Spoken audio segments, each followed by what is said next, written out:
Shutting down the government ought to be anathema to any president who takes his oath of office seriously.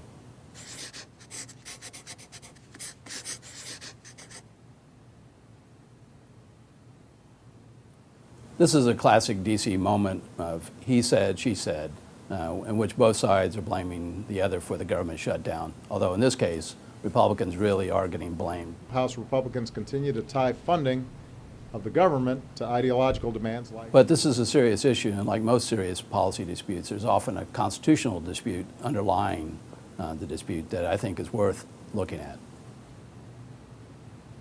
House Republicans have every right to press the case that a law of this magnitude, Obamacare, should have the full and broad support of the American public. At the moment, it's clear that it doesn't. Under the Constitution, the President has an obligation to take care that the laws be faithfully executed.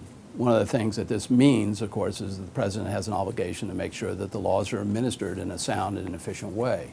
But it's also clear that Obamacare has many flaws when it comes to both how it's to be interpreted, but also how it's to be executed. Republicans were right to ask the President not to implement the law, not to let the law go forward for another year. Under Article 2, Section 3 of the Constitution, the President's given a list of authorities, duties, which amount to an obligation, a general obligation to keep the government up and running.